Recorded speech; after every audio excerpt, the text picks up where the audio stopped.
একবার আমার হুজুর আপাতত আপনি কিছুদিন সুদের ওয়াজ করেন না, সমস্যা আছে। আমার সমস্যা আছে, আর মানুষ পাইছে না। আমি কি সুদের ওয়াজ কি সোনারঘাট নতুন করি? তাহলে আমার কিতাব বুঝাইছে হে হইল ডলার খাওয়াইন না, হে হইল ডলার খাইয়া কালার ফাল্টাইন না।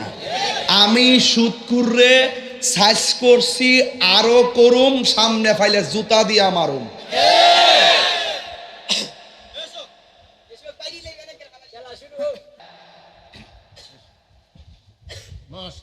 সুদকুর মসজিদের সর্দারি করলে তার বাইর করে দিবেন, ঠিক কিনা বলে? আর আপনারা যারা এখানে বসে আছেন অনেক হয়তো জড়িত থাকতে পারেন, আমরা যারা আছি অনেকে জড়িত থাকতে পারি। ওয়াজ আপনাদেরকে উদ্দেশ্য করে করতেছি না। আপনারা আজকে নিয়ত করে নেন যে জীবনে সুদ যাওই খাইছে আর খাইতাম না। আর আর কারণ আপনার বালার জন্য কইছি, নাইলে কিন্তু ফ্যাটটা অত বড় হইব। আমার বাপের গতি হইব। আপনি খাইলে আপনি বুকবেন, আপনারা বাঁচাইবার লেগে ওয়াজ করতেছি। এই ওয়াজ যদি কোনো রাজনীতি বা বিনা লাগাই দেন, আর এই ওয়াজ যদি আপনি শত্রু মনে করেন, তাহলে আপনার ভুল হবে। আপনাকে হারাম থেকে বাঁচাইয়া হালাল রাস্তা দেখাই দেওয়া আজকের ওয়াজের উদ্দেশ্য। কথা বলেন ঠিক কিনা? একবার সুদের ব্যাপারে এত ওয়াজ করেন, ঘুষের ব্যাপারে কিছু কর না। ঘুষও চলে সমাজ, চোখ টিপ দিয়া দরবার ঘুরাইলে। আর রাশি ওয়াল মুরতাশি কিলাহুমা ফিন্নার, যে ঘুষ খাইব যে ঘুষ দিব দুটোটাই জাহান্নামের আগুনে জ্বলবো। তাইলে ঘুষ খাইবেন না ঘুষ দিবেন? খাইতামও না, বলেন খাইতামও না। এবার আসেন, নবী শাফাত করার ক্ষমতা আসেনি? আর জোরে আসেনি? ক্ষমতা দিছে কেন? 10টা মাজার ভাঙচুর করছে দেখছেন, কিন্তু এই আমলে একটা বছরে দেখছি 90টা মাজারকে ভাঙ্গা তারা অনেক অনেক মাজারে আগুন লাগাই দিছে। কথা বলেন ঠিক কিনা? তাহলে এই আমলটারে কি আমি ভালো বলতে পারবো? এটা অনেকের জন্য ভালো হতে পারে যারা ক্ষমতার শেয়ারের জন্য গোপনে উপেনে লবিং করতেছে, কিন্তু সুন্নিদেরকে মাইনাস ফর্মুলায় রেখে যখন ওই অপশক্তিগুলো এগিয়ে যাচ্ছে, তখন আমাদের সুন্নিদের উচিত হবে আমরা ঐক্যবদ্ধ হয়ে যেই দিকে যাব, যার সাথে যাব, একসাথে যাব, একসাথে গিয়ে সেই অপশক্তির মোকাবেলায় দেশকে রক্ষা করব এবং ধর্মকে রক্ষা করব। রাজি আছেন কিনা বলেন? আমার কথায় কেউ রাজনীতি গন্ধ খুঁজবেন, রাজনীতির ঊর্ধ্বে কথা বলছি, রাজনীতির ঊর্ধ্বে অনেক উপরে কথা বলছি। বলুন রহমত দেওয়ার মালিককে, আরো বর্গ রহমত দেওয়ার মালিককে। যাই হোক, আমরা দেখেছি অনেক ধরনের কাজ আমরা ফলো করছি।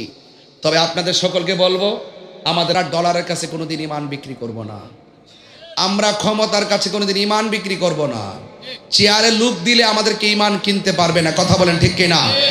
আমার সোনারঘাটের বাবারা, আপেন এবে মাঠে আসেন, আপনারা কোনো না কোনোভাবে হাঙ্গা বসে গেছেন।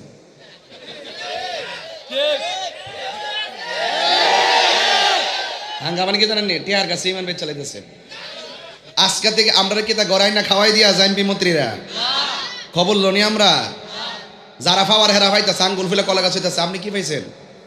তাহলে আমার বুটটার দাম আছে না?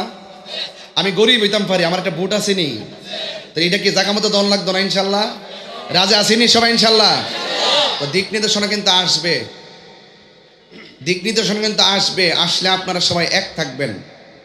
এই মাধবপুর সোনারঘাটে যে সুন্নি, আমরা যদি ঐক্য হয়ে যাই, ইনশাল্লাহ আমরা কিন্তু চমক দেখাইতে পারবো।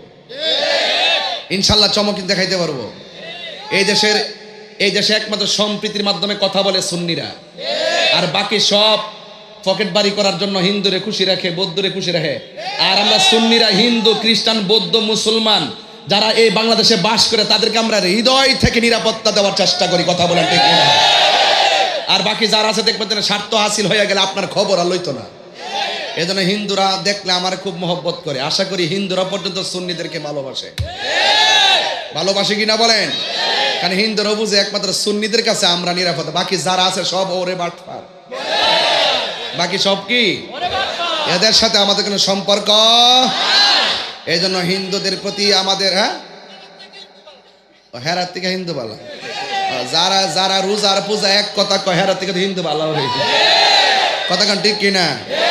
তো দেশটা বলে এ ফিট আর ও ফিট, মুদ্রার এই ফিট আর ওই ফিট বলে, মানে কত বড় কথা, কত বড় অযৌক্তিক যুক্তি হারা করে। এগুলো পাবলিকরে ধোঁকা দেওয়া যাবে, তাহিরিকে বোকা বানানো যাবে না।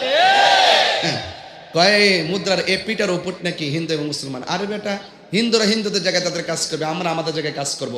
তাদের প্রোগ্রামে যেন অসুবিধা না হয় আমরা সর্বোচ্চ নিরাপত্তা দিব। তার মানে তাদের পূজা উৎসবে গিয়ে আমরা এই কথা বলতে পারি না? আলহামদুলিল্লাহ, এখানে আসতে পেরে আল্লাহ শুকরিয়া আদায় করছি। এটা কখন যাইব? ওরা পূজা উৎসব, এমনি হিন্দুদেরকে সাহায্য করা, সহযোগিতা করা এটা আরেক জিনিস, নিরাপত্তা এটা ভিন্ন জিনিস। কিন্তু পূজা উৎসবের মধ্যে তাদের একটা ধর্মীয় উৎসবে আপনি শুভেচ্ছা জানানো, তাদের একটা ধর্মীয় উৎসবে গিয়ে আপনি একবারে মন্দির সাথে রাইকা প্রসাদ টসাদ খায়া টায়া একবারে তাদের সাথে একাকার হয়ে যাওয়া, এটা আমাদের মুসলমানদের যে একটা অনুভূতি আছে সেই অনুভূতির জলাঞ্জলি প্রমাণ করে। আমরা মুসলমানরা অনুভূতির জলাঞ্জলি দিতে পারবো না, কথা বলেন ঠিক না? কিন্তু হিন্দুদেরকে আমরা নিরাপদ দিব ইনশাআল্লাহ। তো সবকিছু মিলে বলার উদ্দেশ্য হলো যে আমরা একদিন এই পৃথিবী ছেড়ে চলে যেতে হবে। ভোট কিন্তু টাকা দিয়ে কেনার বিষয় না, ভোট একটা ইমানে আমানত, কথা বলেন ঠিক কিনা? আপনি যাকে নেতা বানাবেন তাকে তো আপনি সব চিন্নাম নেতা বানাইতে হবে, ঠিক কিনা বলেন? তো এই জন্য আমরা কিন্তু এই আঙ্গিকে অনেক সময় কথা বলি না, এখন বলি কেন? এখন আমরা আর খানকায় থাকবো না, আমরা রাজনীতিও করবো ইনশাল্লাহ।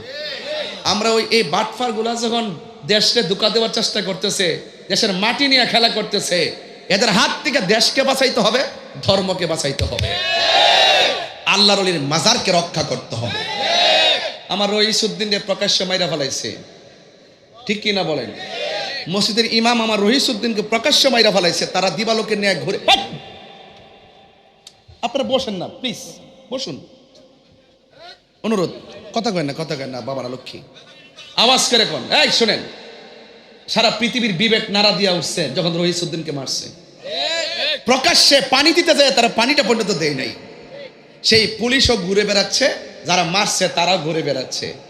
তো যে আমলে সুন্নিদেরকে প্রকাশ্য মারার পরও আসামি ধরা হয় না, যে আমলে প্রকাশ্য রহিসউদ্দিনকে মারার পরও আসামিকে গ্রেফতার করা হয় না, বিচার পায় না, তার মানে বুঝতে হবে আমাদের সুন্নিদের ইতিহাসে এবং এই দেশের ইতিহাসে সবচাইতে অপশক্তির হাতে দেশ গেছে।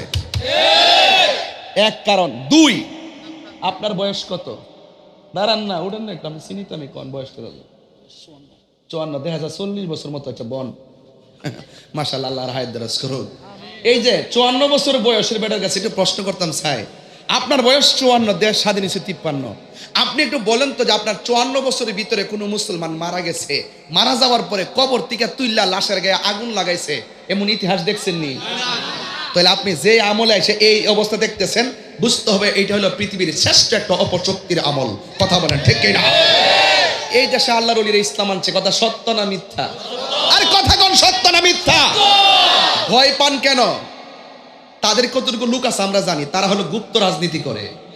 ওই স্কুল কলেজ ইউনিভার্সিটি কিছু ট্যালেন্ট পোলাপানদেরকে নিয়ে অনলাইনে ফেসবুকে ভাইরালে রাজনীতি করে। আর আমাদের সংখ্যা লঘু না, আমরা সংখ্যাগরিষ্ঠ, আমরা পিছিয়ে থাকার কোনো কারণ নাই, কথা বলেন ঠিক কিনা বলেন? মাঠে আসেন না দেখি আমাদের সাথে, বাক্স আলাদা করেন, সুন্নি বানান ডাব্লিউ, দেখবেন খেলা ফাইনাল হয়ে যাবে, কথা বলেন ঠিক কিনা? মাঠে আসেন, মাঠে আসেন। 54 বছরের ভিতরে মৃত্যু মানুষ, মুসলমানের লাশ কবর থেকে তুলে আগুন দিয়ে পুরাইছে, এই ইতিহাস কি মুরব্বীরা দেখছেন কোনো সময়? তাহলে এই আমলটাকে অনেকে বলে যে আপনি কি অভ্যুত্থান মানেন কিনা, অভ্যুত্থানের পরবর্তী সময় মানেন কিনা, এরপরে আপনি বিপ্লব সমর্থন করেন কিনা, অথবা আপনি এই বর্তমান ইন্টারিম গভর্নমেন্টকে সমর্থন করেন কিনা। হ্যাঁ, সমর্থন আমি দিলে প্রাণে করতাম, কিন্তু আমার রহিসউদ্দিনের বিচার যখন পাই নাই, তখন আমি বুঝতে পারছি যে আমাদের ইন্টারিমের উপরে অপশক্তির ছায়া পড়ছে। এই জন্য আমরা ভাগ হয়ে থাকতে চাই। অনেক কাজ আমরা দেখেছি সুন্নিদের বিপরীতে বৈষম্য সৃষ্টি করা হয়েছে, যে বৈষম্য দূর করার জন্য বলেন যে এত বড় আন্দোলন করছে বৈষম্য দূর করার জন্য। এখন দেখতেছি ওমাগ্য বৈষম্য দূর করবো, দূর কথা, সব বৈষম্য সুন্নিদের সাথে, কথা বলেন ঠিক না বেঠে? এক, আপনার আমলে দেখছেননি একই সাথে 10টা মাজারের মধ্যে